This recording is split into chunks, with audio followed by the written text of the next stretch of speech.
12th முடிச்சுட்டு nursing choose பண்றது ஒரு ஸ்டெடியான ஷிஃப்ட்ல டிராவல் பண்ற மாதிரி. என்னதான் இன்ஃபிளேஷன் இருந்தாலும் நர்ஸ்க்கான டிமாண்ட் எப்பவுமே இருக்கும். இந்தியாவில் மட்டும் இல்ல, ஆஸ்திரேலியா, யூகே, யூஎஸ்ஏ, கனடா இந்த மாதிரி அதர் கண்ட்ரீஸ்லயுமே எப்பவுமே நர்சஸ்க்கான டிமாண்ட்ஸ் இருக்கும். அதனாலதான் நிறைய பேரண்ட்ஸ் அண்ட் ஸ்டூடெண்ட்ஸ் எப்பவுமே நர்சிங்கை ஒரு சேஃபர் ஃபீல்டா கன்சிடர் பண்றாங்க.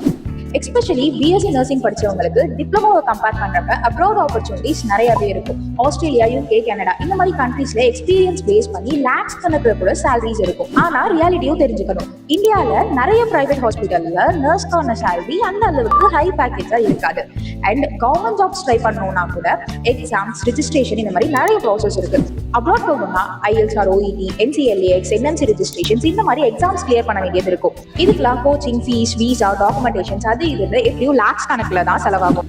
அதனால ட்ரெண்டை மட்டும் பார்த்து சூஸ் பண்ணாதீங்க. பிகாஸ் ஹெல்த் கேர் ஃபீல்ட்ல இன்னும் நிறையவே ஆப்ஷன்ஸ் இருக்கு. For example, operation theatre technology course மூலமா நீங்க ஹாஸ்பிட்டல்ஸ்ல சர்ஜரி டீம்ஸ் கூட ஒர்க் பண்ண முடியும். பிசியோதெரபி கோர்ஸ் சூஸ் பண்ணா பேஷண்ட்ஸோட ரெக்கவரிக்கு ஹெல்ப் பண்ண முடியும். Medical lab technology course choose பண்ணா ஹாஸ்பிட்டல்ல டிசீஸை டிடெக்ட் பண்ற பேக் போனா இருக்க முடியும். எல்லாருக்கும் சேம் ஹெல்த் கேர் ஃபீல்ட்ல சேம் ஹாஸ்பிட்டல் என்விரான்மெண்ட்ல different roles and different career path இருக்கும். அண்ட் இன்னும் ஹெல்த் கேருக்கு ஆல்டர்னேட்டிவா என்னென்ன கோர்சஸ் இருக்கு, என்னென்ன ஆப்பர்ச்சுனிட்டிஸ் இருக்கும், டிமாண்ட் இருக்கா, சேலரி பேக்கேஜஸ் எவ்வளவு எக்ஸ்பெக்ட் பண்ணலாம், இந்த மாதிரி கம்ப்ளீட் டீடைல்ஸ் ஒரு பிடிஎஃப் போட்டு வச்சிருக்கேன். ஃபாலோ பண்ணிட்டு பிடிஎஃப்னு கமெண்ட் பண்ணுங்க, நானே உங்களுக்கு ஷேர் பண்ணிடுறேன்.